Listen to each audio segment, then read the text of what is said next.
Haleluya. Haleluya. Haleluya. Haleluya. Haleluya. Haleluya. Sekali lagi bertepuk tangan yang meriah. Beri salam kanan kiri. Katakan pada Tuhan, ya biar selama-lamanya kita terus ikut Tuhan karena Dia setia adanya, saudara. Ya, shalom kepada saudara semua. Juga yang mengikuti streaming pada saat ini di Klaten, di Jogja, ya di Ngawi dan semua keluarga Allah dimanapun berada. Bersyukur pada pelayan praise and worship ya karena pelayanannya kita sudah diberkati oleh ya hadirat Tuhan yang luar biasa. Siapa merasakan hadirat Tuhan tadi? Siapa merasakan hadirat Tuhan? Beri tepuk tangan sekali lagi untuk Tuhan kita, saudara. Nah, saudara, kita mulai masuk seri khotbah yang baru, yaitu The Power of the Heart, saudara, atau kekuatan hati. Ya, kekuatan, kuasa, kedahsyatan hati, saudara. Hari ini kita akan masuk dalam sesi pertama, yaitu hati yang berintegritas. Jadi saya percaya ini juga satu khotbah yang luar biasa sekali. Kita akan belajar kekuatan hati, saudara. Ada kekuatan yang luar biasa di dalam hati kita. Hati itu mempunyai kekuatan lebih daripada tubuh, lebih daripada jiwa, saudara. Oh, karena ya itu sesuatu yang paling dalam dan itu sesuatu yang luar biasa, saudara. Kita bisa punya kekuatan melalui tubuh kita untuk melakukan banyak hal, saudara. Kita punya kekuatan lagi jiwa kita, kepandaian kita, akal budi kita, saudara. Kita bisa melakukan lebih hebat lagi. Tapi sekali lagi tetap saja yang paling luar biasa yang sudah Tuhan berikan kepada setiap kita adalah hati kita, adalah roh kita, saudara. Itu diberikan kepada kita, saudara. Itu punya kekuatan yang dahsyat. Itu punya kekuatan yang luar biasa, bahkan lebih dari tubuh dan jiwa kita, saudara. Saya baca itu satu yang luar biasa. Itulah sebabnya lebih daripada yang lain Tuhan memperhatikan hati kita. Tuhan lebih memperhatikan hati daripada tubuh kita. Tuhan lebih memperhatikan hati daripada jiwa kepandaian kita. Tuhan lebih memperhatikan hati dari semua yang kita miliki. 1 Samuel 16 ayat 7b dikatakan, bukan yang dilihat manusia, yang dilihat Allah. Manusia melihat apa yang di depan apa? Mata jasmani. Tetapi Tuhan melihat hati. Saudara, kisah ini terjadi saat Samuel diutus oleh ya Tuhan ke rumah orang tuanya Daud untuk mengurapi salah satu anaknya yang dipilih oleh Tuhan, yang direncanakan akan dijadikan raja. Lalu orang tua Daud ya kumpulkan semua anak-anaknya kecuali Daud. Daud dianggap mungkin masih kecil, ya belum bisa apa-apa mengembalakan 2-3 ekor domba. Lalu kakaknya satu persatu ditunjukkan pada Samuel. Apakah ini yang dipilih oleh Tuhan? Apakah ini yang akan diurapi? Apakah ini yang akan dipakai menjadi raja?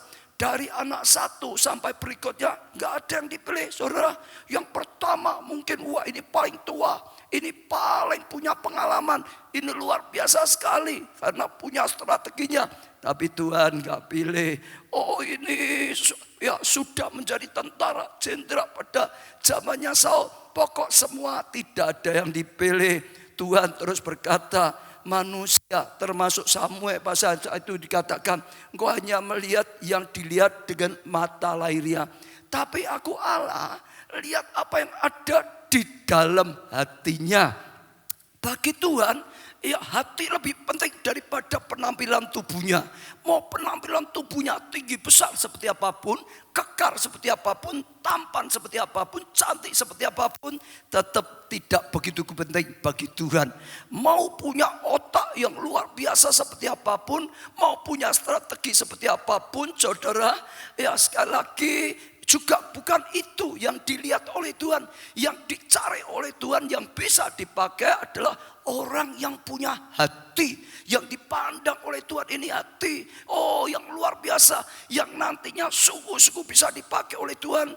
Karena hati punya kekuatan yang luar biasa. Lebih daripada kepandaian jiwanya, akal budinya.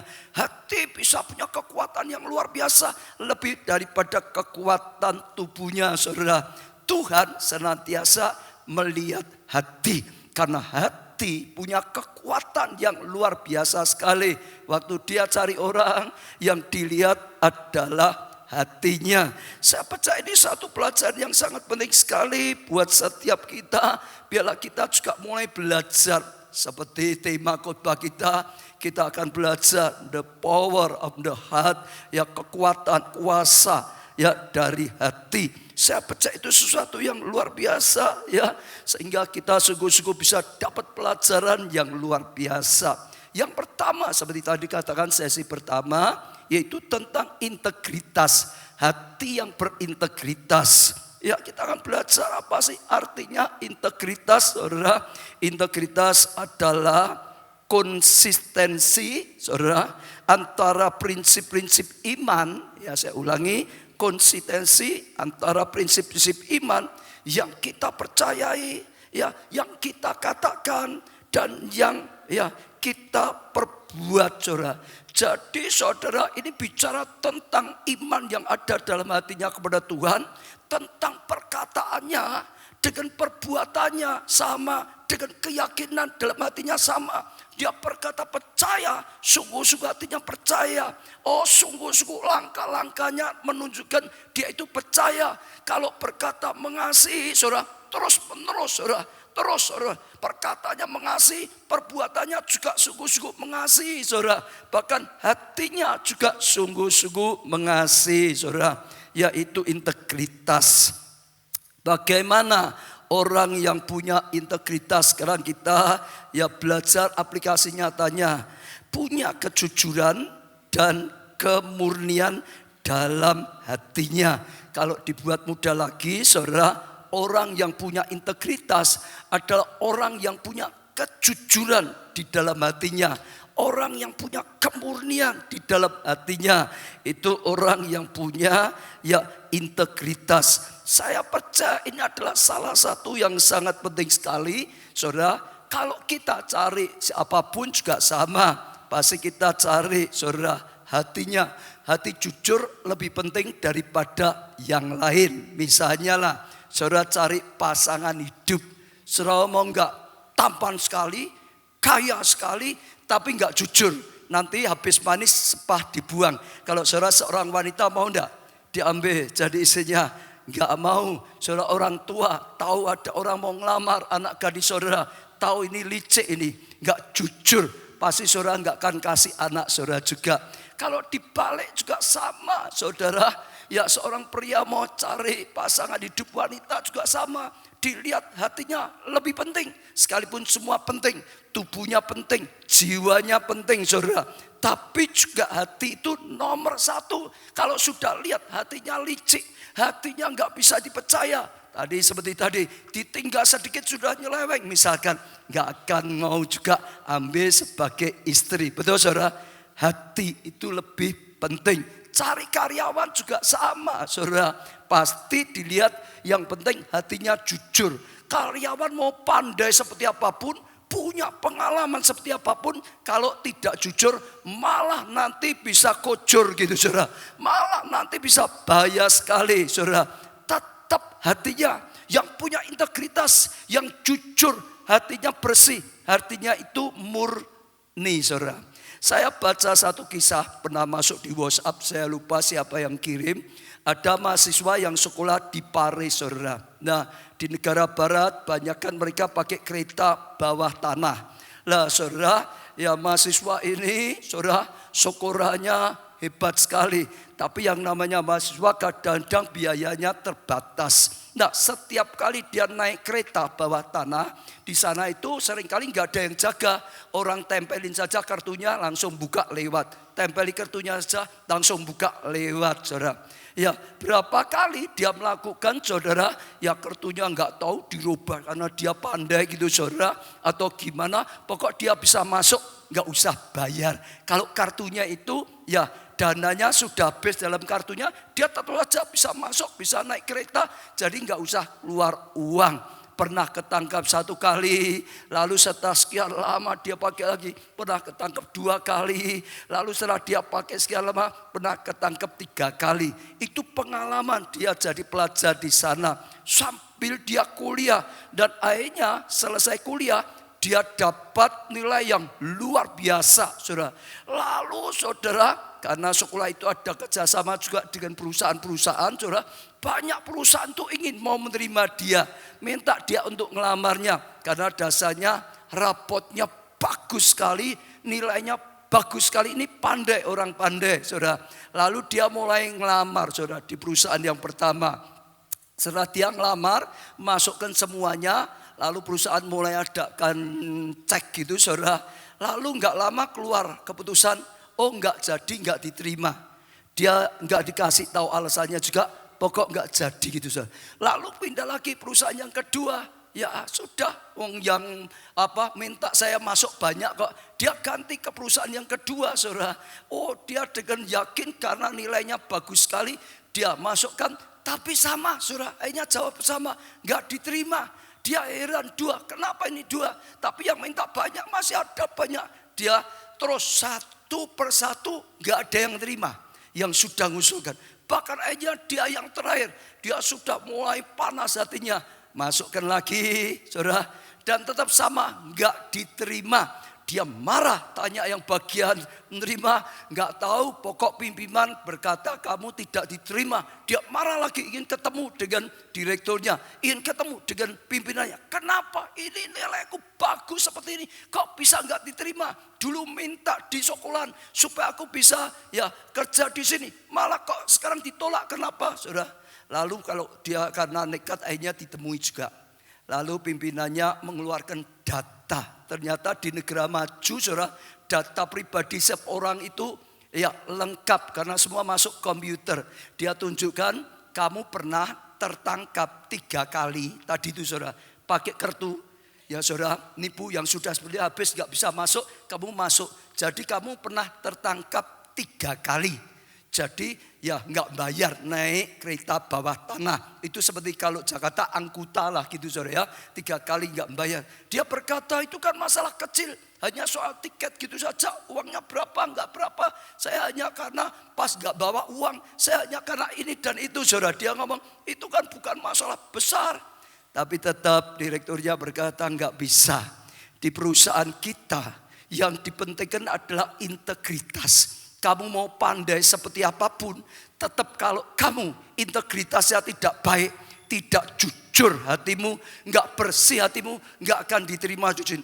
Dia marah, saudara. Dia berkata, ya sudah, mulai sekarang saya berjanji, pokok saya tidak lakukan seperti itu lagi. Saya mau kerja di sini, tetap tidak diterima. Waktu dia marah-marah, lalu direkturnya berkata, kenapa di perusahaan kita justru biarpun kau pandai sekali, nilaimu hebat tetap diterima. Karena integritas itu diutamakan. Di perusahaan kita itu semua pakai sistem. Kau makin pandai, kalau kau tidak jujur, nanti kau bisa main di sistem perusahaan kita. Nanti kau bisa mencuri, nanti kau bisa merusak, malah membahayakan perusahaan. Lebih pandai, nilaimu lebih hebat. Tapi karena kau sering berapa kali nipu ketahuan, itu kan dikatakan perusahaan. Yang ketahuan ketangkap kan 3 kali. Tapi berapa kali kamu nipu yang tidak ketahuan, itu membahayakan perusahaan. Pokok tidak diterima. Dia kaget, dia shock. Perkataannya sederhana. Dia punya nilai yang hebat, saudara, mungkin cum laude, tapi ditolak di semua perusahaan di sana. Hanya sepele. Gak jujur, tiket murah. Seperti angkuta gitu saja. Tapi kalau saudara perhatikan, betul. Integritas itu menentukan banyak. Ya pikiran kita, tindakan kita, perkataan kita, dan mempengaruhi hidup kita. Kejujuran itu penting sekali, saudara. Kita bisa lihat banyak orang kadang-kadang pandai sekali. Tapi karena mentalitasnya, integritasnya nggak bagus, saudara. Dan akhirnya juga sulit sekali bisa dipakai. Sulit sekali bisa diangkat, saudara. Hari ini saja setiap saudara belajar. Ya lakukan yang pertama ini. Mempunyai integritas yang baik. Yaitu punya kejujuran dan kemurnian. dalam hati. Beri tepuk tangan yang meriah pada Tuhan kita Yesus Kristus, saudara. Kalau dicarikan, wah banyak sekali contohnya, saudara. Yang kedua, saudara, integritas itu adalah mau bertobat tanpa banyak alasan saat jatuh dalam dosa, saudara. Kalau sampai salah, saudara, mau mengakunya ya tanpa banyak alasan dan mau bertobat, saudara, untuk diperbaiki. Itu punya integritas yang baik. Tadi dikatakan kenapa Tuhan pilih Daud daripada yang lain. Bahkan Saul tidak bisa dipilih karena integritas, saudara. Saul juga berbuat dosa, Daud juga ya salah berbuat dosa. Bahkan kesalahannya, saudara, jauh lebih berat kesalahannya Saul. Daud, dosanya Daud, kesalahan Daud jauh lebih besar. Saul itu enggak taat waktu diperintahkan untuk ya bunuh semua binatang dan semua jarahan. Dia enggak taat, saudara. Dia melanggar, bukan bagiannya yang bawa korban bakaran pada Tuhan. Dia langgar, itu saja. Daud berzina dengan istri anak buahnya, bahkan membunuh istri anak buahnya dengan licik sekali, saudara. Dia dosanya jauh lebih parah. Tapi yang luar biasa, ya hatinya itu ya mudah sadar. Hatinya itu mudah mengakui. Hatinya ini mudah bertobat, saudara. Hatinya ini mudah, saudara, untuk dinasihati dan diingatkan, saudara. Dan itu luar biasa. Saul itu lebih tinggi besar. Kalau saudara baca Alkitab, Saul itu lebih meyakinkan secara manusia. Dia jauh lebih hebat daripada Saul. Tapi nyatanya nggak bisa dipakai oleh Tuhan. Dia ditegur, ya sulit sekali untuk mengakuinya. Ditegur senantiasa banyak alasan. A, B, C, D. Ada saja alasan. Ini mau untuk ya persembahan bagi Tuhan.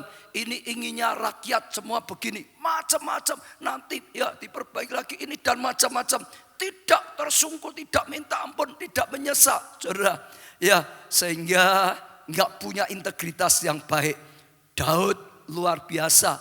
Dia punya integritas, dia punya saudara hati yang jujur, dia punya hati yang murni, tapi juga dia punya hati yang mudah, saudara, sadar, mudah mengakuinya, mudah bertobat, dan itu mendatangkan kasih karunia. Satu lagi, saudara, integritas itu punya motivasi yang tulus. Kalau tadi jujur orangnya, saudara, ya murni bersih hatinya. Kalau ini motivasi, saudara, ya tujuannya yang tulus, yang jujur untuk motivasi, saudara. Saya percaya ini suatu yang luar biasa. Saudara bisa perhatikan kenapa Daud akhirnya bisa dipakai Tuhan sebagai pemuji dan penyembah yang luar biasa. Oh, pada zaman Saul semua nggak bisa, saudara. Beda sekali. Saya sudah sampaikan berulang-ulang di tempat ibadah. Kalau zamannya Saul semua ke tempat ibadah itu hanya rutinitas, saudara. Tidak punya motivasi untuk cari Tuhan. Ini hanya ya memang kalau hari Sabat ya ke bait Allah gitu saja, saudara. Oh, memberi persembahan tidak artinya untuk Tuhan. Ya sekedar pokok memberi persembahan. Kadang-kadang malah untuk pamer. Misalnya gitu, saudara. Oh, lagu pujian penyembahan ya sekedar nyanyi. Tidak ada hati. Oh, ingin memuji Tuhan. Tidak ada hati bersukacita dengan Tuhan. Tidak ada hati tujuannya menyembah Tuhan. Motivasinya ke tempat ibadah hanya rutinitas, bukan untuk mencari Tuhan. Daud beda. Daud tahu ini salah. Ini yang membuat Allah tidak menyatakan hadiratnya. Ini yang membuat Allah tidak menyatakan penyertaannya. Ini yang membuat Allah tidak merasa diberkati hatinya. Karena memang mereka tidak memuji Tuhan. Karena memang mereka tidak menyembah Tuhan. Ke gereja bukan cari Tuhan. Hanya biasa saja. Orang Kristen kok ya minggu ke gereja. Namanya Kristen, mosok enggak ke gereja. Kalau enggak mau gereja ya enggak usah Kristen. Hanya sekedar gitu saja. Bukan. Dia punya motivasi hati yang luar biasa. Dia cinta Tuhan luar biasa sekali. Kalau dia memuji menyembah, sungguh-sungguh memuji Tuhan, sungguh-sungguh menyembah Tuhan. Dia ingin terus membalas cinta kasihnya Tuhan. Oh, motivasinya tuh luar biasa. Kalau dia memberi bukan untuk apa-apa, saudara, tapi semata-mata karena ingin balas cinta kasih Tuhan yang luar biasa sekali, saudara. Dia punya motivasi yang luar biasa yang memberkati hatinya Tuhan. Yang sungguh-sungguh semua yang dia lakukan, semua yang dia persembahkan sampai di hadirat Tuhan, saudara. Dia punya integritas dalam motivasi yang luar biasa sekali. Dan saya percaya ini mendatangkan kasih karunia, ini mendatangkan anugerah, dan ini mendatangkan berkat yang luar biasa, saudara. Ya, beri tepuk tangan yang meriah. Jadi saya ajak saudara punya motivasi yang luar biasa, ya, dalam mengikuti Kristus. Jadi orang Kristen itu mengikuti Tuhan, bukan sekedar agama biasa, saudara. Saya sempat merenung waktu saya persiapan ini. Saya rasa Tuhan ingatkan ada 3 macam orang yang mengaku Kristen, saudara. Ya, saya beri contoh saja kehidupan sehari-hari. 3 macam anak dalam rumah tangga. Anak pertama, saudara, dia ngaku anaknya bapak ibu ini, tapi dia nggak merasa perlu, ya, sowan kepada bapak ibunya, nggak pernah datang ke rumah bapak ibunya. Pokok dia bapak ibunya, pokok aku cinta bapak ibunya sudah. Dia ngomong gitu saja, tapi nggak pernah, ya, mau melangkah datang ke rumah orang tuanya, sowan pada orang tuanya, di situ ketemu dengan orang tuanya, nggak usah. Pokok aku tetap anaknya bapak, ya, yang saja bapak sapalah gitu, saudara, ya. Itu yang pertama.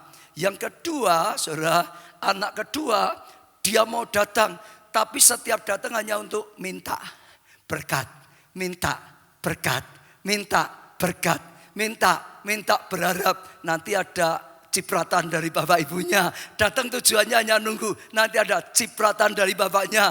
Datang tujuannya hanya nunggu cipratan, apalagi bapaknya sudah tua, dia sudah nanti-nantikan di situ. Bapaknya sakit, bukan dia mau mendoakan, bukan dia prihatin, datang nanti-nanti. Kalau sampai meninggal, berarti ada KW-nya, berarti ada warisannya. Datang punya tujuan mendapat sesuatu saja. Ini anak yang kedua. Anak ketiga, memang hatinya cinta orang tuanya. Memang hatinya mengasihi orang tuanya, saudara. Oh, saudara, dia senantiasa rindu. Begitu ada waktu mampir ke bapak ibunya. Oh, begitu ada waktu ketemu dengan bapak ibunya. Begitu ada waktu berusaha bisa datang. Bahkan begitu ada waktu berusaha beri makanan, memberi bapak ibunya. Apa yang disukai bapak ibunya, apa yang menyenangkan hati bapak ibunya, dia merasa sudah sangat diberkati. Oh, melalui bapak ibunya ingin membalas cinta kasihnya Tuhan. Menurut saudara, 3 macam anak ini, mana yang paling baik, mana yang paling jelek? Siapa ingin menjadi yang nomor 1 tadi? Gak usah ke gereja, gak apa-apa, kan ada orang gitu tuh, saudara. Pokok aku percaya kok, aku ikut Tuhan, aku jadi orang Kristen. Gak usah ke gereja, gak apa-apa. Sama saja di rumah aku ya berdoa kok. Oh, itu bapakku, aku di rumah pasang fotonya bapak ibuku kok. Aku gak usah pulang, gak apa-apa, aku ngakui. Semua orang ke rumahku tahu itu fotonya bapak ibuku. Kadang-kadang ada orang gitu. Aku percaya kok, aku Kristen kok. Gak datang gak apa-apa, yang penting aku doa kok. Aku doa di rumah sendiri sama saja kok. Gak ada langkah datang. Tapi yang kedua, siapa rindu jadi yang kedua? Wah, gak ada juga, saudara. Datang intinya motivasinya hanya datang intinya adalah nunggu berkat gitu, saudara. Setiap datang artinya nunggu berkat. Nanti diberkati, nanti diberkati, nanti dapat berkat. Pikirannya datang hanya untuk cari sesuatu. Dapat dari orang tua.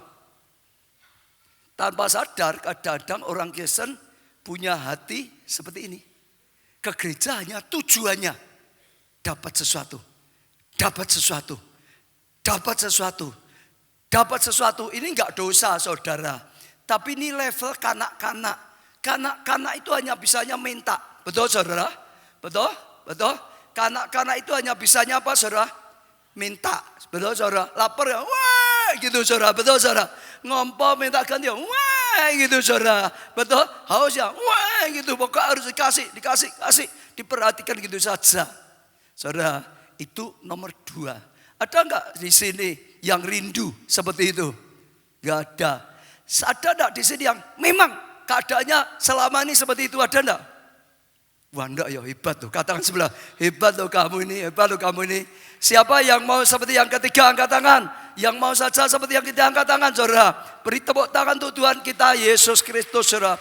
Saudara, motivasi itu penting sekali. Itu menentukan apakah yang kita lakukan itu sampai di hatinya Bapa. Apakah yang kita lakukan itu memberkati hatinya Tuhan atau tidak, tergantung motivasi kita. Kalau orang tua tadi lihat anak yang pertama, orang tua hatinya enggak enak gitu saudara. Sekedar pasang foto di rumah, sekedar ngaku anaknya bapak, tapi enggak pernah mau ketemu, enggak pernah mau datang, enggak pernah mau sowan pada orang tuanya, enggak enak.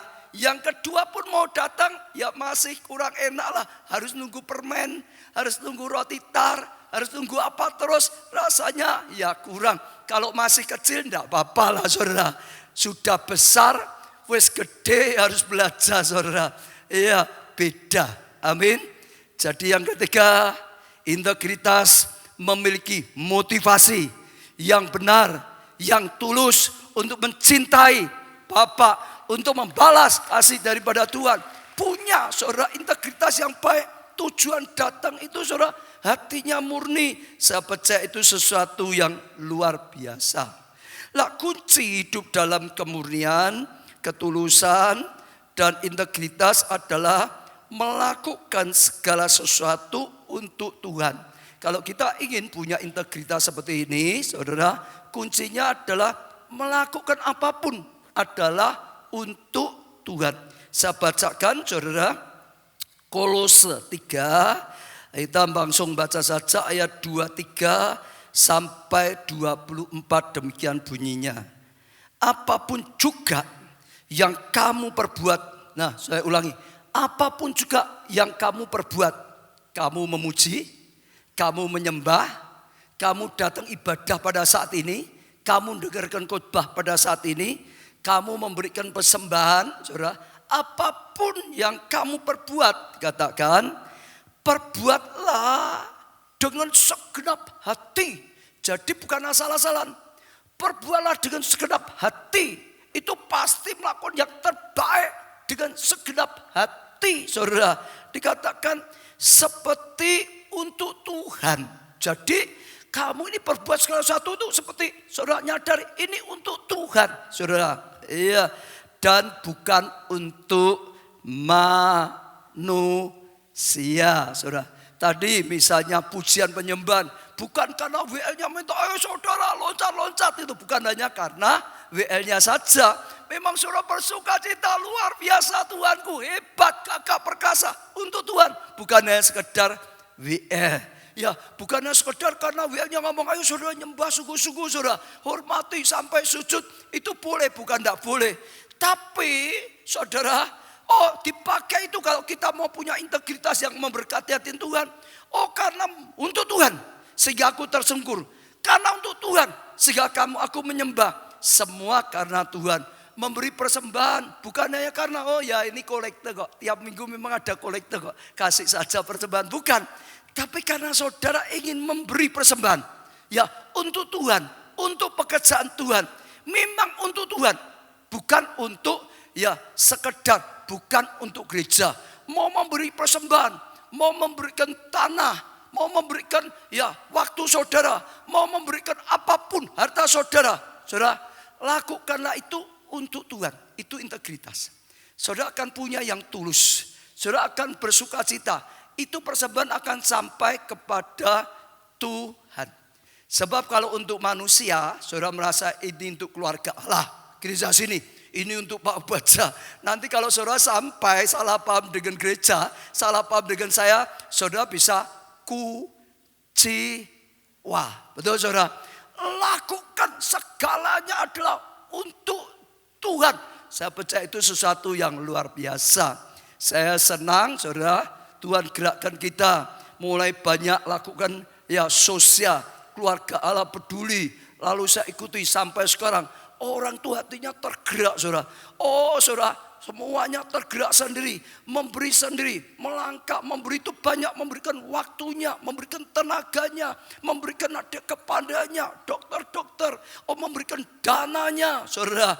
Enggak dilihat orang lain, karena apa? Bisa seperti itu, penuh sukacita, jadi berkat, karena memang memberi adalah untuk Tuhan. Memberi adalah untuk apa? Tuhan. Sekali lagi, memberi untuk siapa? Tuhan, bukan manusia, saudara. Saudara menolong orang karena Tuhan, bukan karena manusia saja. Tuhan yang perintahkan, Tuhan yang ajarkan, Tuhan yang mau pakai kita melakukan karena Tuhan. Supaya mereka bisa lihat kasih Tuhan, supaya mereka bisa dapat pertolongan Tuhan, supaya mereka diberkati oleh Tuhan melalui kita dan banyak saudara. Ngajar untuk Tuhan, saudara. Melayani untuk Tuhan, itu luar biasa. Ayat 24, saudara. Iya, kamu tahu bahwa dari Tuhanlah kamu akan menerima bagian yang ditentukan bagimu sebagai upah. Kristus adalah Tuhan dan kamu hambanya. Kalau kita melakukannya untuk manusia, kita dapat upah manusia. Mungkin dipujilah atau apalah. Saudara melayani, dapat persembahanlah dari manusia. Tapi kalau kita lakukannya untuk Tuhan, kita akan dapatnya pahala dari Tuhan. Kita akan dapatnya perkenanan dari Tuhan. Kita akan dapatnya upah dari Tuhan. Dan dari Tuhan itu jaminan. Dari Tuhan itu pasti jauh lebih baik daripada dari manusia. Dari Tuhan. Amin, saudara. Dari mana? Tuhan. Kalau saudara ngerti seperti ini, saudara akan punya integritas yang luar biasa dari Tuhan. Lakukan segala sesuatunya dari Tuhan. Dulu saya pernah dengar kesaksian begini, saudara. Apa ya bedanya pembantu rumah tangga keluarga Allah dengan pembantu rumah tangga di dunia pada umumnya? Katanya gitu, saudara. Lalu ya sang pengkhotbah itu berkata, bedanya begini. Kalau pembantu rumah tangga keluarga Allah, saudara, ya bukan hanya waktu dilihat oleh majikannya saja nyapu bersih-bersih, bukan, saudara. Dilihat gak dilihat tetap bersihin, saudara. Bukan waktu bosnya ada saja semua bersih gitu, saudara.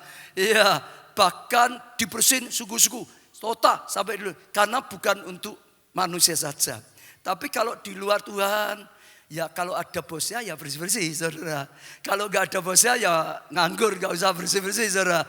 Bahkan kalau ada bosnya, saudara, tapi sebetulnya males, kerjanya sudah banyak, nyapu-nyapu, gak ada orang lain, masukkan di bawah kolong, saudara. Jadi gak mau buang di luar, saudara. Tapi kalau untuk Tuhan, Tuhan maha tahu, masukkan cekrak, buat depan. Itu beda, betul? Ya atau ya? Ya atau ya? Ya atau ya? Ya. Jadi murni, tulus, saudara. Ya, sehingga itu sesuatu yang luar. Motivasinya bagus. Kalau untuk manusia, kadang-kadang menyenangkan manusia, kadang-kadang munafik. Di depannya muji-muji, tapi orangnya nggak ada. Ketemu dengan orang lain jelek-jelekan. Kadang-kadang gitu, toh, saudara. Itu bukan integritas. Itu nggak punya integritas. Integritas tahu untuk Tuhan. Kita tidak akan ngomong yang tidak baik. Kita tidak akan ngomong yang munafik. Kita akan melakukan yang terbaik karena untuk Tuhan. Betul? Nanti dikatakan Alkitab, justru yang membalas Tuhan. Justru yang memberi pahala Tuhan. Justru yang menggantikan Tuhan. Waktu kita memberikan sesuatu untuk Tuhan, itu benih. Satu benih ditabur, Alkitab berkata, ya nanti tuainya 30 kali lipat, 60 kali lipat, 100 kali lipat. Bahkan kalau satu benih, ya pohon mangga bisa beribu-ribu karena terus menerus. Tahun depan ada lagi, tahun depan ada lagi, tahun depan ada lagi.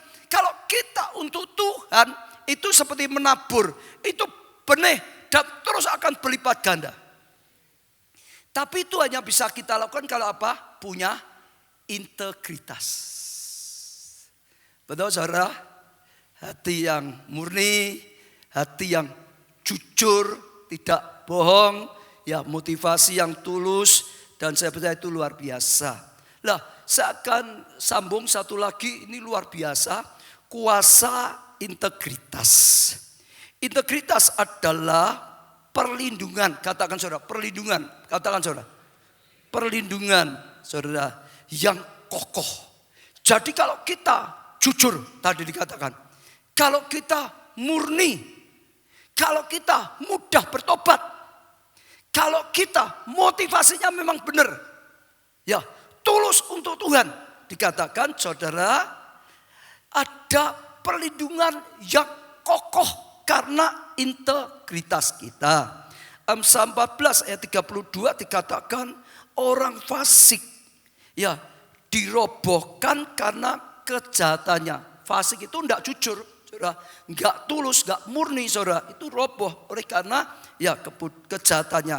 Tetapi orang benar, integritas itu benar hidupnya. Ya orang benar, saudara, mendapat apa? Perlindungan. Dapat apa, saudara? Kataan yang keras, dapat apa, saudara? Perlindungan. Karena apa? Ketulusannya. Karena apa? Kejujurannya. Karena apa? Motivasi yang ya tulus hati, ketulusannya, kemurniannya, kejujurannya, bahkan kalau salah langsung diperbaiki. Itu menjadi perlindungan yang luar biasa, mendatangkan perlindungan yang luar biasa dalam kehidupan kita. Saya ingin memberi ya contoh dulu tentang Nuh misalnya. Saudara, kalau saudara hidup pada zaman Nuh itu luar biasa, dikatakan semua hidupnya jahat. Semua pikirannya jahat, saudara. Semua perkataannya jahat, saudara. Semua tingkah lakunya jahat. Saudara, tangkap dulu. Karena dianggap Tuhan gak ada yang benar, mau dihabisin, betul? Nah, supaya saudara bisa tangkap lagi, saat itu semua kejahatan itu dianggap lumrah. Kalau enggak ikut berbuat dosa, malah itu enggak lumrah, enggak umum. Saya ulangi saudara ya. Zamannya Nuh, semua hidup dalam dosa. Kalau enggak hidup dalam dosa itu malah aneh. Kalau enggak hidup dalam dosa itu bisa ditertawakan. Ini kok manusia antik seperti ini. Semua berbuat dosa, pikirnya dosa, perkataannya dosa. Semua percabulan, perjinan dianggap wajar. Normal, itu yang normal. Enggak berzina malah enggak normal. Loh, betul saudara? Oh, mencuri lah, mau melakukan apapun yang tidak baik. Itu zaman Nuh itu seperti itu. Oh, itu seperti zaman Sodom dan Gomora. Kalau saudara perhatikan, oh kejahatan itu sudah bertambah-tambah luar biasa sampai mau dilenyapkan. Nuh hidup di tengah-tengah. Semua lingkungannya jahat. Semua lingkungannya najis. Semua lingkungannya tidak baik. Tapi saudara baca di Alkitab, hebat. Tuhan kasih jempol dengan Nuh. Semua rusak, tidak punya integritas. Tapi Nuh tetap hidup dengan integritas. Dia tetap hidup dalam kebenaran. Dia tetap hidup dalam kejujuran. Dia tetap hidup dengan motivasi yang baik. Dia tetap hidup dengan pertobatan senantiasa. Dia tetap hidup dengan tulus dan jujur. Betul? Betul? Waktu semua air bah menerjang, semuanya mati, tenggelam. Tapi Nuh dapat perlindungan. Karena apa? Benar. Hidupnya benar. Dia hidup dalam integritas. Betul saudara? Saudara bisa enggak? Kadang-kadang bisa alami seperti itu? Bisa. Mungkin saudara hiduplah di rumah tangga lah. Kadang-kadang ada, wah rusak. Apakah saudara rusak karena rumah tangga saudara rusak? Kadang-kadang ada orang gitu, ini suamiku, ini istriku, ini orang tuaku seperti ini anakku. Lalu akhirnya karena orang tuanya, karena anaknya, karena istrinya, karena suaminya rusak. Lalu membenarkan diri, sampai aku ya rusak. Keliru. Betul? Lingkungan boleh tidak punya integritas. Tapi kita harus tetap beda, punya integritas. Itu akan menjadi apa? Perlindungan. Itu di Roma. Saudara di sekolah yang pelajar. Semua anggap nyontek ya biasa. Enggak nyontek ya nanti nilainya jelek. Ya malah kadang-kadang orang tuanya membantu supaya anaknya bisa nyontek, itu malah dibantu orang tuanya gitu. Oh itu disogok gurunya misalnya gitu. Itu biasa, dia kebiasa. Saudara jangan cemar dengan dunia. Saudara terus hidup dengan integritas. Kalau saudara ikut-ikut, akhirnya nggak ada karya Allah dalam kehidupan saudara. Saudara nggak bisa bertumbuh. Oh kuat seperti Nuh. Anak-anak saudara tidak bisa dibangun baik seperti Nuh. Nggak bisa. Harus tetap punya integritas. Justru kalau punya integritas, waktu badai datang, waktu musuh datang, waktu serangan datang, tetap ada perlindungan Tuhan. Kalau kita ikut-ikutan, buka celah. Begitu ada serangan, masuk. Karena juga salah. Karena juga berbuat dosa. Kalau semua sudah biasa korupsi kabeh, baik ikut korupsi apa enggak? Halo? Loh, betul. Jadi harus belajar seperti itu. Itu malah tempat apa? Perlindungan yang Tuhan berikan. Tetap benar. Tetap punya integritas dalam pelayanan, dalam apapun saudara. Pengabdian senantiasa ya belajar seperti itu. Saudara belajar. Daud itu senantiasa punya integritas. Sejak dari dia remaja hatinya cinta Tuhan. Sejak dia remaja kalau dia nyanyi bukan nyanyi biasa. Adalah untuk Tuhan tadi. Motivasinya sampai memberkati Tuhan. Terus sampai dia besar. Saudara. Senantiasa dia punya integritas. Dia mau dibunuh oleh Saul. Dia tetap tidak mau membalas dendam. Ada kesempatan untuk bunuh Saul. Kalau dia bunuh selesai. Ini orang yang buat dia menderita. Ini membuat orang yang membuat dia kehilangan keluarga. Ini orang yang membuat dia kehilangan kedudukan. Ini orang yang membuat dia kehilangan harta. Ini orang yang membuat dia dianggap orang buron. Anak buahnya semua juga dukung. Bunuh saja. Tapi hebat dia punya integritas. Jangan mengusik orang yang diurapi Tuhan. Jangan mendahului waktunya Tuhan. Hakimnya Tuhan, jangan ingin jadi hakim sendiri. Dia orang yang punya integritas. Saudara lihat, dia dilindungi. Senantiasa dilindungi. Ada singa, beruang. Mau menerkam dombanya. Dan dia dilindungi oleh Tuhan. Betul? Ada Filistin, dilindungi oleh Tuhan. Saudara, ada Saul, atasannya. Mau membantai dia, mau membunuh dia. Dia dilindungi Tuhan. Saul gak bisa bunuh. Bawa tentara sebanyak apapun gak bisa bunuh Daud. Karena dilindungi oleh Tuhan. Filistin gak bisa membunuh Daud. Gak bisa kalahkan. Dilindungi oleh Tuhan. Kenapa? Hidup dalam integritas. Tapi saudara, kalau saudara hidupnya gak jujur, gak apa-apa, ya saudara pasti ketakutan. Alkitab berkata, orang fasik itu orang berbuat dosa. Lari setengah mati ketakutan. Sekalipun tidak ada yang ngejar. Hidupnya saja ketakutan. Ini bahaya. Tapi orang benar seperti singa muda.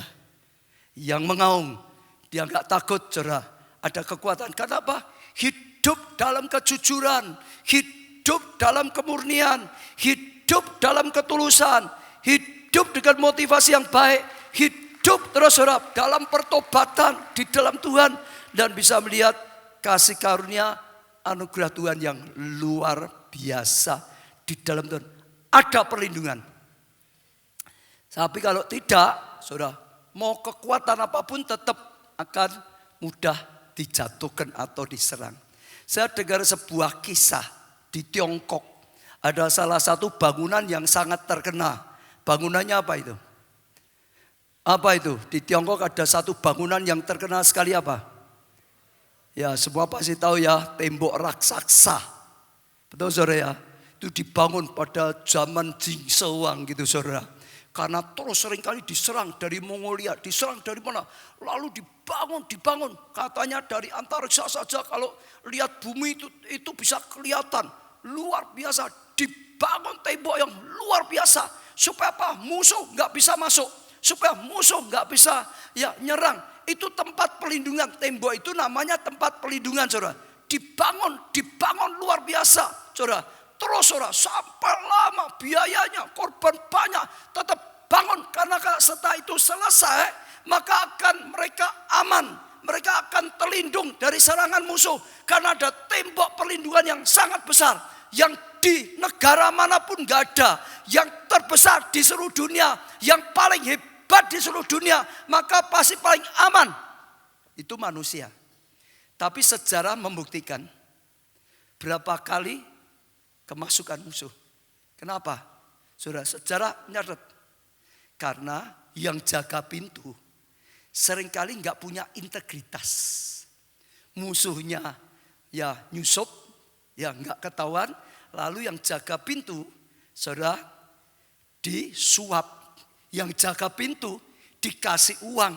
Yang jaga pintu dikasih emas. Itu terjadi ya dalam sejarah tercatat kalau nggak 3-4 kali ya berapa kali gitu, saudara. Lah kalau sudah gitu, saudara, tembok kekuatan seperti apapun, malam-malam pintunya dibuka oleh yang jaga pintu. Karena apa? Ada orang-orang yang tidak punya integritas. Waktu dibuka itu celah. Seperti pintu masuk. Begitu sudah dibuka, musuh langsung bergerak maju. Masuk. Nggak ada yang menghalangi lagi. Nggak ada yang melindungi lagi. Bahkan mereka sedang tidur nyenyak. Dipikir aman. Ada tembok raksasa yang menjaga mereka. Tapi mereka kebobolan. Nggak ada perlindungan. Yang disangka hebat. Nggak bisa. Karena apa? Masalah apa? Integritasnya rusak. Sama kehidupan kita. Kalau kita nggak jaga integritas, ada celah tadi itu. Maka akan ada pintu untuk iblis masuk menyerang. Maka akan ada kesempatan iblis masuk untuk menyerang kehidupan kita. Nggak ada perlindungan. Tapi kalau kita belajar seperti Nuh, saudara, akan ada perlindungan. Beri tepuk tangan yang meriah. Seperti Daud. Terus ada perlindungan. Lalu yang kedua, integritas adalah senjata yang sangat dahsyat, mengalami keberhasilan dan kemenangan yang lebih besar. Jadi integritas ini gongnya kalau saya pelajari ya. Itu adalah senjata atau alat atau sarana untuk apa? Keberhasilan. Untuk apa? Sukses. Untuk apa? Pelipat gandaan. Untuk apa? Mengalami kemenangan. Kalau punya integritas. Matius 25 ayat 21 dikatakan, maka kata tuannya itu kepadanya, baik sekali perbuatanmu itu, hai hambaku yang baik dan setia. Ini baik, saudara, artinya baik dan apa? Setia. Engkau telah setia dalam perkara kecil, aku akan memberikan kepadamu tanggung jawab dalam perkara yang besar. Jadi bisa dipercaya dalam perkara kecil, maka diberi kepercayaan yang besar. Artinya levelnya naik, saudara. Dulu dipercayai misalnya 1 bisa jadi 2. Dulunya dipercayai 2 jadi 4. Dulunya 5 jadi 10. Dipercayai karena apa? Integritas, saudara. Dia jujur, dia setia, dikatakan dia rajin, saudara. Masuklah dan turunlah dalam kebahagiaan Tuhanmu. Bukan hanya diangkat levelnya, saudara. Ajak ikut mengalami berkat. Ikut mengalami kebahagiaan. Ikut mengalami kelimpahan bersama Tuhannya. Ceritanya begini. Yesus sedang mengajar tentang kerajaan Allah. Yesus berkata kerajaan Allah seperti seorang tuan yang mau pergi jauh. Lalu mempercayakan hartanya pada hamba-hambanya. Ada yang dipercayai 1 talenta. Ada yang dipercayai 2 talenta. Ada yang dipercayai 5 talenta. Lalu setelah itu hambanya pergi. Dan dikatakan yang terima 5 talenta. Lalu dikembangkan, dilipat gandakan untung 5 talenta. Yang 2 talenta juga sama. Langsung dikerjakan, dikembangkan dengan sungguh-sungguh, saudara. Lalu saudara untung 2 talenta jadi 4. Yang 1 saudara dapat kepercayaan 1 talenta. Enggak dikembangkan, tapi gali tanah, dikubur di tanah. Dia enggak mau berjuang, dia enggak mau berusaha. Dikubur saja, saudara. Lah setelah sekian lama tuannya datang untuk mengadakan perhitungan. Ya, tuannya datang mengadakan perhitungan. Lalu datang yang pertama, yang 5 talenta berkata, Tuan, ini talenta milikmu. Dia jujur. Betul? Bukan dipercayai, diambil untuk diri sendiri. Ini talenta milikmu, aku sudah kembangkan. Sekarang untung 5, jadi semua 10, dikembalikan semua. Saudara dengar, ini integritas. Bisa dipercayai. Ada orang gak punya integritas, dititipi omongan, tambah banyak. Dia misalnya jelek bisa jadi. Dia sangat jelek gitu saudara. Bisa jadi dia sangat jelek sekali. Kadang-kadang gitu saudara. Jadi bisa tambah. Kalau dititipi omongan. Ya tadi ya. Tapi kalau dititipi uang. Hilang. Lupa. Oh titip tak dulu ya. Saya punya pengalaman. Ini tiba-tiba saya ingat saudara. Saya waktu pulang baru saja saya ke Tiongkok untuk lihat tempat lahir ayah ibu saya, lihat kuburan kakek saya. Ada satu kisah, saya kaget juga baru dengar itu. Kakak saya di sana, ayah saya itu kaya di sini. Ya, dia selalu kalau ke sana bawa barang itu berapa keranjang ya? Setahu saya 3 keranjang, 4 keranjangnya itu besar. Kira-kira garis tengahnya 2 meter kira-kira gitu. Dari apa itu namanya? Penjalin itu apa? Rotan. Dari rotan. Jadi besar-besar gitu. Jadi kalau di sana itu seperti bagi harta, seperti tuan raja gitu, satu kampung antri gitu, saudara. Nah, karena beberapa kakak saya di sana, ya ayah saya itu seringkali kirim ya dana untuk biaya hidup di sana, saudara. Setiap kali ada orang berangkat dititipin. Sudah jalan sekian lama. Satu kali, saudara, waktu sudah lewat kira-kira lebih dari 10 tahun katanya. 15 atau 20 tahun kemudian baru ketahuan. Ada satu orang. Dulu dititipi oleh ayah saya. Mas-mas berlian-berlian untuk dikasihkan kakak saya. Kakak saya itu gak pernah terima. Sama sekali gak pernah terima. Dia juga gak ngerti karena dulu komunikasi kan sulit sekali, betul gak? Gak bisa ngirim kabar, hanya titipkan orang. Saudara, gak pernah terima sama sekali. Itu emas, berlian dan macam-macam. Terus saya tanya, gimana? Saya manggil itu kakak saya. Gimana serang kosong itu? Orangnya gimana? Lah gimana? Wes mati ya. Ya repot aja. Orangnya juga sudah mati, gimana lagi saudara? Tapi itu manusia. Kalau nggak punya integritas begitu saudara. Titipi perkataan tambah-tambah. Saudara, betul saudara. Titipi uang kelong-kelong. Lupa. Oh iya toh, titip dah dulu ya. Lalu janji-janji gak selesai. Besok ya.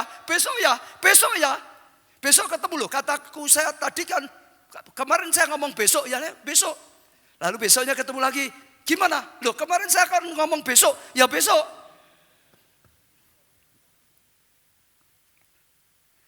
Nah, tapi kembali ke firman Tuhan tadi. Luar biasa, ini jujur. Yang 5. Lalu tuannya berkata seperti ini. Kamu punya integritas. Hamba yang baik, hamba yang rajin, ya bukan malas, itu integritas. Hamba yang jujur, mengembalikan. Tuannya senang, kamu bisa dipercaya. Hal kecil aku beri lebih besar. Sekarang kapasitasmu bukan 5, sekarang aku percaya 10. Betul? Jadi bukan hanya sekedar dilindungi, malah datangkan berkat. Jadikan itu keberhasilan, jadikan itu kemenangan. Yang 2 juga sama. Oh dikerjakan tuannya, datang minta pertanggungjawabnya sama. Saudara, datang Tuhan ini milikmu, bukan miliknya. Ini milikmu, kau sudah percayakan aku. Oh aku enggak curi, malah aku kembangkan dengan baik. Sekarang aku kembalikan semua. Semua dikembalikan pada tuannya. 4 semua dikembalikan. Tuannya senang sama. Ini orang yang punya integritas. Bisa dipercaya. Betul? Betul saudara? Bisa dipercaya. Percayain. Bukan 2, 4. Yang satu, saudara dengar dulu. Itu enggak punya integritas. Diberi kepercayaan, mau nerima, enggak mau kerja. Saudara dengar dulu ya. Mau nerima, enggak mau kerja. Dikubur. Betul? Betul? Mau nerima, enggak mau ngerjakan. Dikubur. Betul saudara?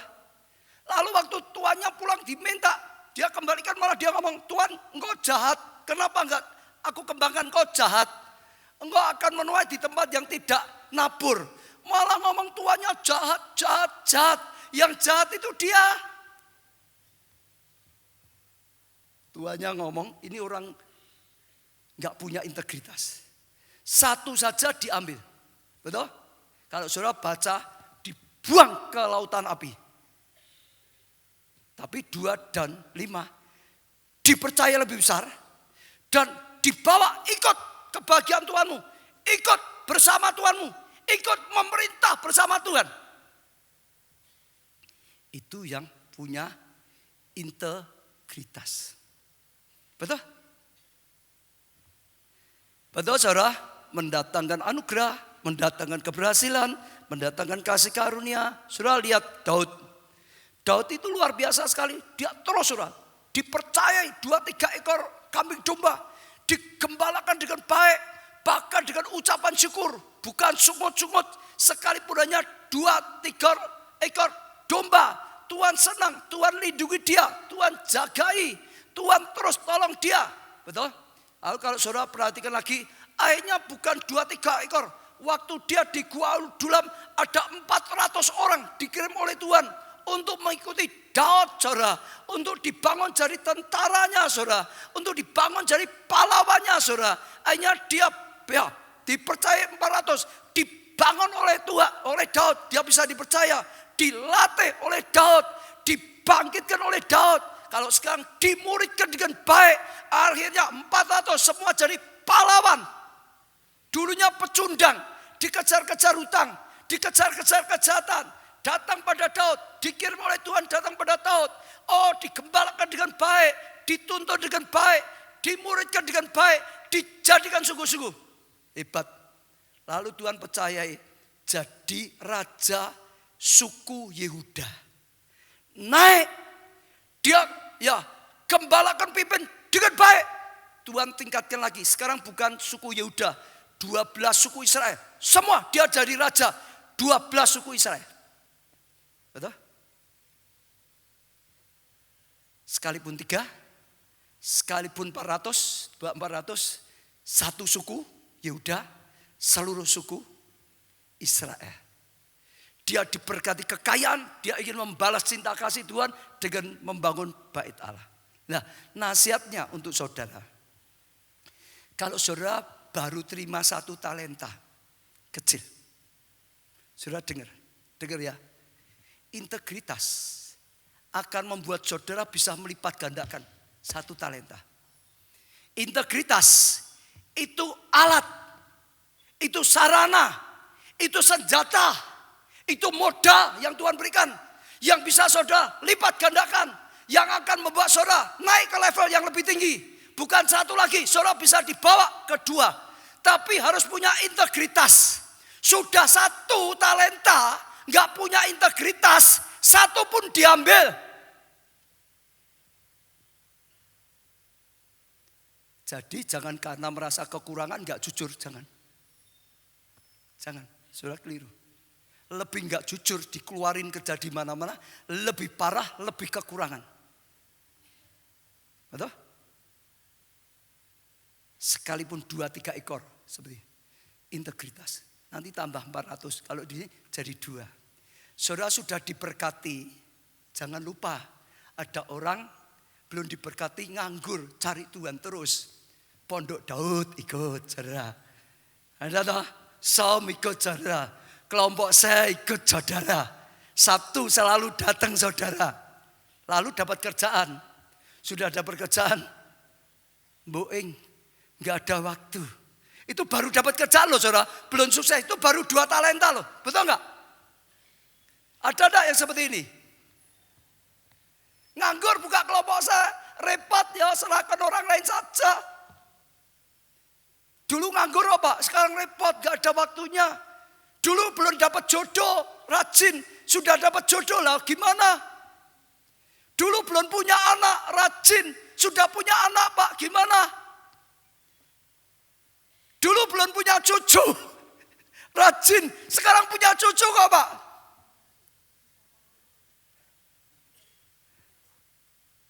Betul? Sudah 2 talenta, hidup perjalanan. Tetap punya integritas.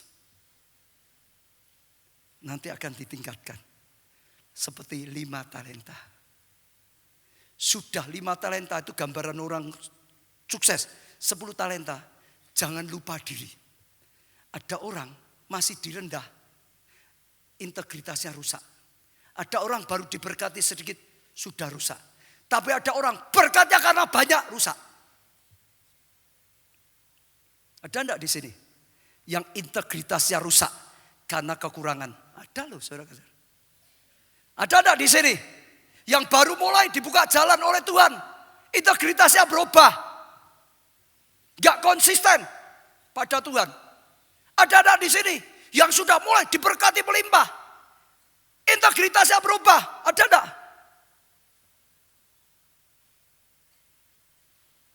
Jangan sampai berubah. Dari 1, loncat ke 2, sampai ke 5, sampai 10. Dan saudara akan dibawa. Saudara akan dibawa. Dan saudara akan dibawa oleh Tuhan. Amin, saudara. Dengar saudara ya. Saya tadi sempat nulis sedikit gini. Semua karunia, hikmat, kepandaian, pengurapan saudara, kegigihan saudara bisa membawa saudara sampai ke puncak. Bisa.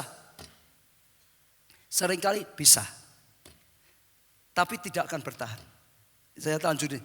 Tetapi hanya integritas yang bisa membawa saudara sampai ke puncak dan tetap bertahan.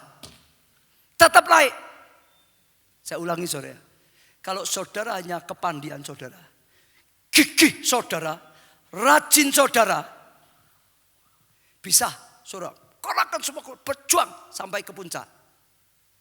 Tapi dengar, kalau tidak punya integritas yang baik, hanya nunggu waktu, sekali waktu akan jatuh.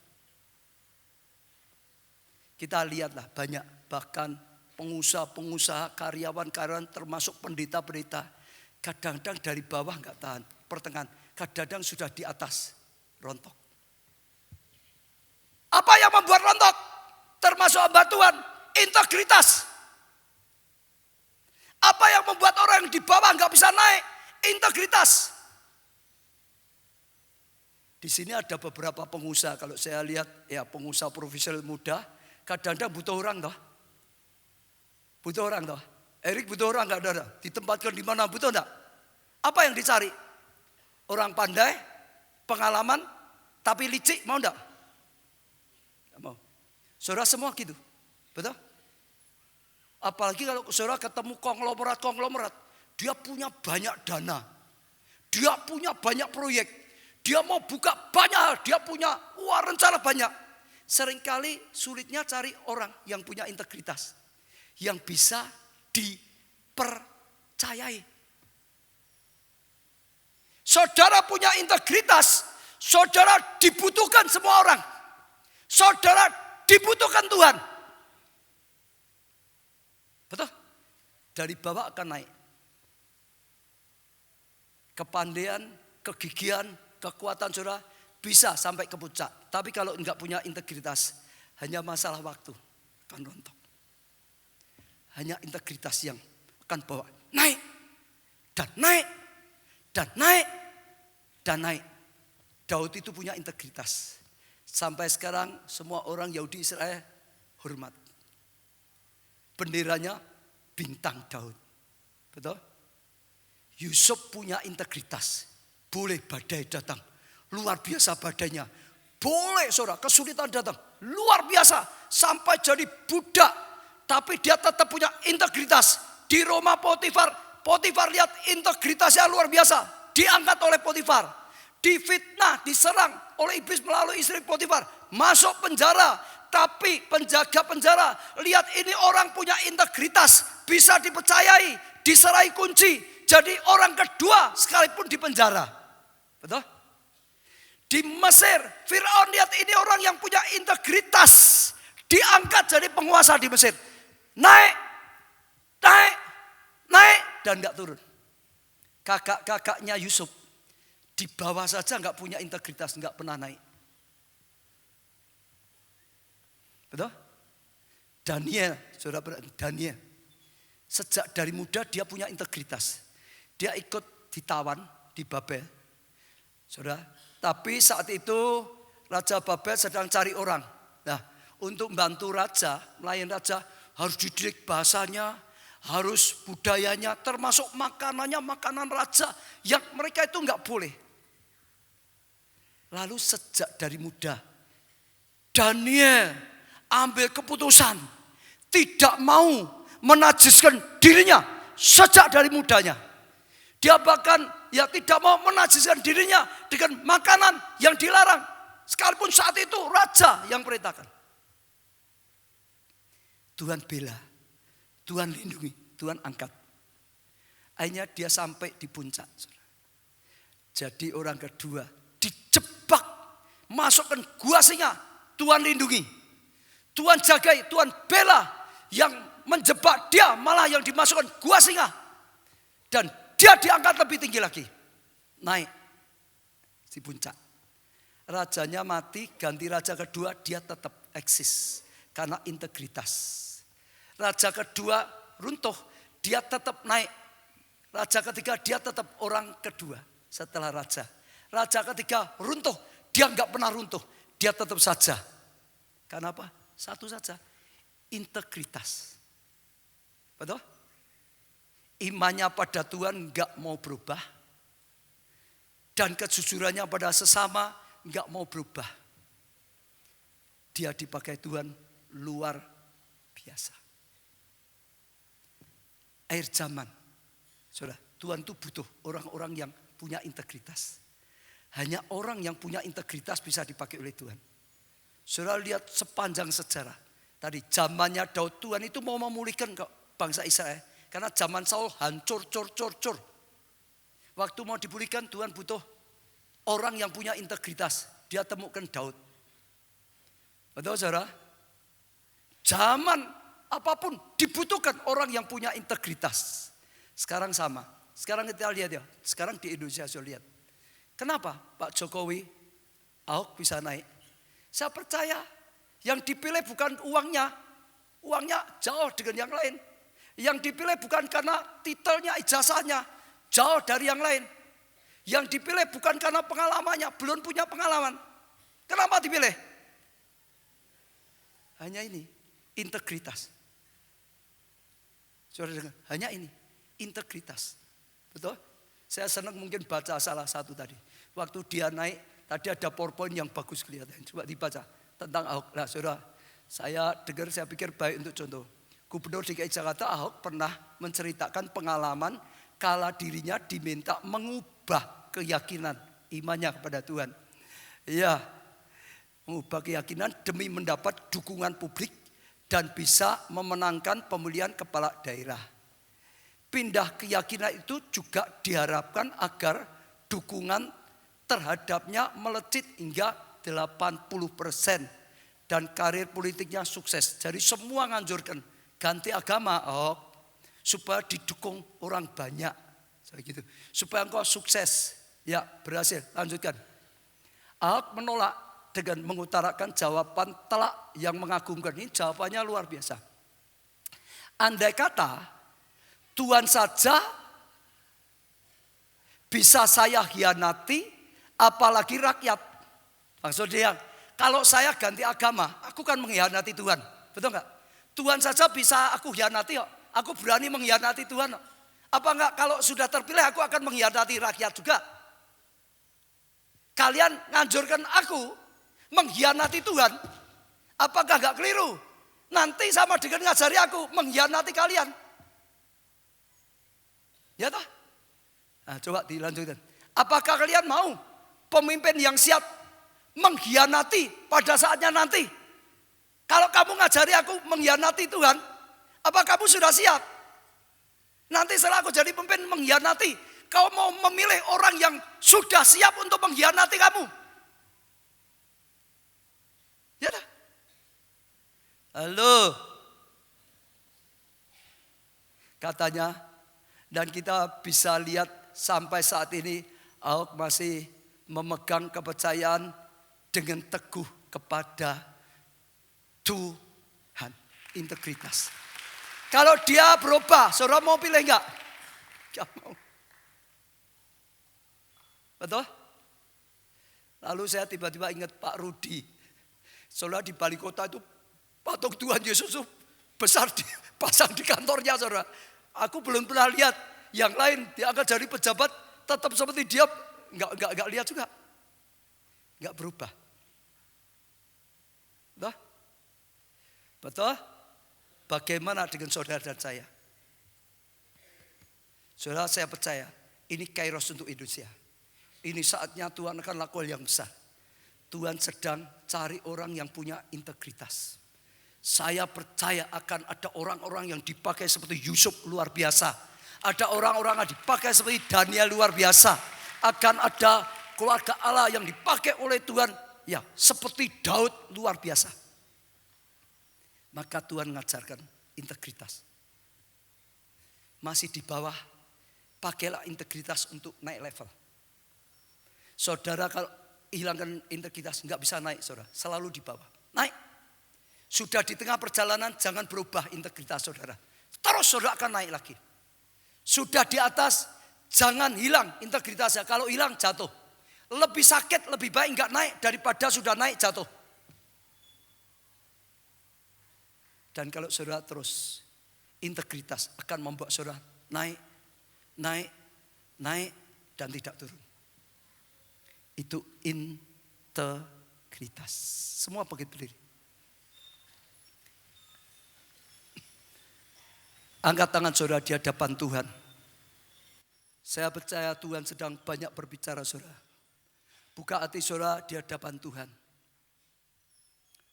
Jadilah saudara anak yang punya integritas. Sampai bisa dipercaya orang tuamu. Maka saudara akan dibawa naik dalam keluarga saudara. Amin. Seperti Yusuf. Amin. Jadilah pelajar, murid yang punya integritas di sekolahmu. Nanti engkau akan dibawa naik. Amin. Jenjangmu sebagai pelajar. Amin. Kalau saudara karyawan, biarlah saudara menjadi karyawan yang punya integritas di tempat kerjamu. Saudara akan dibawa naik dan dibawa naik. Amin. Kalau saudara seorang pengusaha, jadilah pengusaha yang punya integritas. Yes. Yang bisa dipercaya oleh relasimu. Maka saudara akan dibawa naik dan dibawa naik. Jadilah anak Tuhan yang bisa dipercaya oleh Bapak Surgawi. Maka engkau akan dibawa naik dan bawa naik. Jadilah pelayan Tuhan yang punya integritas di hadapan Tuhan. Maka saudara akan dipakai lebih dan lebih lagi. Amin. Ayo kita berkata, orang yang bisa dipercaya akan mendapat banyak kepercayaan dari Tuhan maupun dari manusia. Angkat tangan saudara, kita akan datang pada Tuhan. Tuhan, terima kasih firman-Mu. Terima kasih Tuhan. Lihatlah hati kami yang terbuka, tangan kami yang kami angkat. Metrekkan firman-Mu Tuhan dalam hati kami. Tuhan, tuntunlah kami. Ya, beri integritas Amin. dalam hati kami. Yes. Sehingga Tuhan berkarya lebih. Amin. Dan lebih. Dan lebih. Tuhan jamah setiap kami. Ampuni setiap kami yang sempat luntur. Hari ini Tuhan pulihkanlah. Bangkitkan kembali Tuhan. Ya, Dan kami akan lihat karyamu. Ini kairos untuk bangsa kami. Jadikan kami terang di tengah-tengah kegelapan. Amin. Dan terangmu yang terpancar. Ya. Terima kasih Tuhan. Dalam nama di atas segala nama. Namamu Tuhan Yesus Kristus. Kami panjatkan doa dan ucapan syukur. Amin.